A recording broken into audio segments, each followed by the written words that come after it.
तो चलिए हम एक नया अध्याय शुरू करते हैं। समास। परिभाषा, अर्थ यानी संक्षेप, अर्थात दो या दो से अधिक शब्दों के मिलकर बने हुए नए सार्थक शब्दों को समास कहते हैं। ठीक है। समास शब्द सम और आस के संयोग से बना हुआ है। सम का अर्थ समीप और आस का अर्थ बैठना होता है। ठीक है।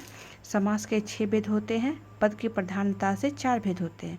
समास के वर्गीकरण यानी भेद: पहला अव्ययीभाव समास, दूसरा तत्पुरुष समास, तीसरा कर्मधारय समास, चौथा द्विगु समास, पांचवा द्वंद्व समास और छठा बहुब्रीहि समास। ठीक है। अव्ययीभाव समास: जिस समास का पहला पद प्रधान होता है तथा समासिक पद क्रिया विशेषण बन जाता है यानी अवयव बन जाता है, उसे हम अव्ययीभाव समास कहते हैं। समस्त पद और अवयव यानी आजीवन आ, यथोचित का यथा, भरपूर का भर, समस्त पद और अवयव, आमरण का आ, बेमिसाल का बे, बेमिके का बे। ठीक है। उदाहरण में देख लीजिए: प्रतिहिंसा, आमरण, भरपेट, हर साल, बेखटके और यथाशक्ति। एक और उदाहरण है। उदाहरण में मंद मंद, रातों रात, साफ साफ, धीरे धीरे, ये सभी अव्ययीभाव के उदाहरण हैं। अगला है तत्पुरुष समास। इस समास का दूसरा पद प्रधान होता है। अवयव की दृष्टि से 2 भाग होते हैं और विभक्ति के आधार पर 6 भेद होते हैं। ठीक है। इसमें कर्ता और विस्मयादि नहीं लगता है। देखते हैं। कर्म को यानी यश प्राप्त, यश को प्राप्त करने वाला। जेब कतरा, जेब को कतरने वाला। ठीक है। कर्म से यानी तुलसी के द्वारा कृत। हस्तलिखित, हस्त से लिखित।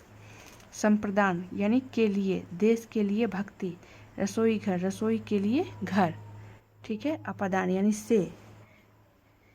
ऋण मुक्त, ऋण से मुक्त। पाप मुक्त यानी पाप से मुक्त। संबंध, का के की रा रे री। ठीक है। रामचरित्र, राम का चरित्र। अधिकरण में और पर। वनवास, वन में वास। कवि पुंगव यानी कवियों के लिए पुंगव। अगला है कर्मधारय समास। जहाँ प्रथम पद विशेषण अथवा उपमान होता हो तथा दूसरा पद विशेष या उपमेय होता हो, उसे हम कर्मधारय समास कहते हैं। विशेषण और विशेष, उपमेय और उपमान। समस्त पद और विग्रह। काली मिर्च, काली है जो मिर्च। कापुरुष, कायर है जो पुरुष। प्रधानमंत्री, प्रधान है जो मंत्री। अंधविश्वास, अंधा है जो विश्वास।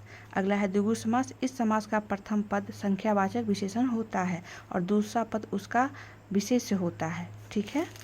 जिसे देखते हैं चौराहा, ये द्विगु समास है यानी संख्यावाचक है चौराहा। 4 राहों का समाहार। अगला है त्रिभुवन, 3 भवनों का समूह। अगला है त्रिवेणी, 3 वेणियों का समूह। द्वंद्व समास के 3 भेद होते हैं। 3 प्रकार के भी होते हैं। पहला इतरेतर द्वंद्व समास, दूसरा समाहार द्वंद्व समास, तीसरा विकल्प द्वंद्व समास।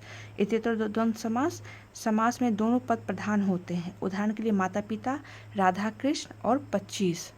ठीक है। समाहार द्वंद्व, जब न केवल 2 वस्तुओं का अर्थ प्रस्तुत करने के लिए 2 शब्दों का प्रयोग किया जाता है, जैसे गरीब आदमी को तो दाल रोटी भी ठीक से नसीब नहीं होती, यानी 2 अर्थ का प्रयोग किया जा रहा है, दाल और रोटी।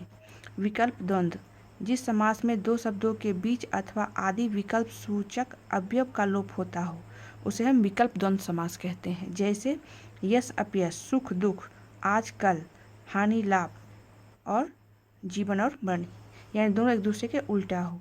ठीक है। अगला है बहुब्रीहि समास। इस समास में आए हुए पदों में से कोई भी पद प्रधान नहीं होता है। ठीक है। तथा पूरा शब्द कोई अन्य ही अर्थ देता है, जैसे वीणा पानी यानी सरस्वती, लंबोदर यानी गणेश, नीलकंठ यानी शिव, युधिष्ठिर, शंखा मृग। ठीक है।